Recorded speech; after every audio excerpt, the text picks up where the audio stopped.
Hello everyone. Yeah, how are you? Mujebaleko jonna gye mutuusaako engalo, nze Nnaalongo Nalubale nga nsinzidde wano ku lusozi Kiwamirembe, ekizinga Bugaba, Ssese. Bannaye Ssese ssaza lya Kabaka liri eno mu Maserengeta mu nnyanja wakati we tubeera ffe. Tetuli byennyanja, tuli bantu. Bannange, ebizinga bino tebitambula, nsozi zitudde wamu ku mayinja era ziggumidde. Ebizinga bigejja ne biwerako ne square miles. Owulidde. Kati saagala mulowooze nti tuflootinga buflootinzi bwe tugendako e Tanzania, bwe tugendako e Kenya, nedda. Tuli wano wamu. Otherwise, muli mutya bannange, mujeebale. Kale leero tutuuse ne programu yaffe ey'ebirooto mu Mubiroto Mwetusokera. Era nga twagala kulaba ekirooto tulinawo ono omuzirango. Omuzirango yaloose ekirooto. Yabadde avuga pikipiki n'alaba aba traffic. Teyabadde yekka, baabadde bangiko nga batambula bagenda, buli omu avuga adda gy'alaga. Kati aba traffic mu kwagala okubayimiriza ate bo nga tebalina bipapula biboogerako, n'ayagala ye ayongezeemu bwongeza. Yagenze okwetegereza nga aba traffic bavudde ku bali bonna bagoba ye omuntu omu. N'avuga nnyo nnyo nnyo n'adduka. Kati mu kudduka okwo n'ayingira ekibira. Kati bw'ayingira ekibira n'alaba nga ppiki emulwisa. Kati ppiki mu kumulwisa n'asalawo yo n'agivaako, n'addusa ebigere. Kati mu kuddusa ebigere n'adduka nnyo ebbanga ddene. Kyaddaaki n'atuuka ku koolansi. Kati bw'atuuka ku koolansi n'asangawo booda, owa booda eya ppiki eya booda. Kati n'avuga eyo n'atambula n'agenda. Kale omuzirango ekirooto kye ekyo kirambulukufu. Okulaba ng'ovuga ppikipiki kiba kitegeeza amayembe gekikka.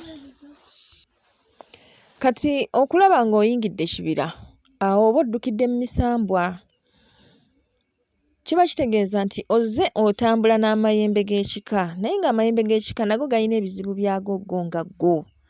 Kati oddukidde mu misambwa, era nga mu misambwa eyo gy'oddukidde gijja kusobola okukukuuma omulaba obutakulaba. Ogambye nti odduka nga muli olina ekirowoozo nti k'omala okwetaasa ppiki onoogiddukira oluvannyuma. Kati emisambwa gijja kukuyamba gikuvuunuse obuzibu bw'abo abakucocca abakuyigganya, era bw'onooba ogyekutte bulungi gijja kukutuusa ku luguudo olutuufu lw'olina okutambuliramu.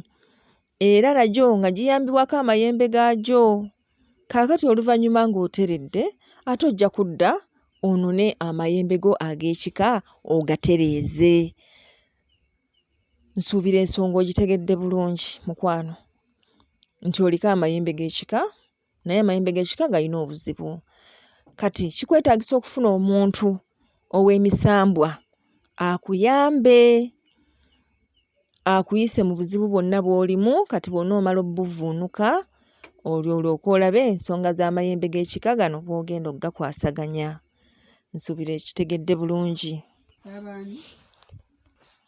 Ono ye agamba nti yaloose nga bamubbyeko engatto ze, era ng'agamba nti ku mulimu gye bakolera tebayingiza ngatto munda gye bakolera, engatto zisigala bweru.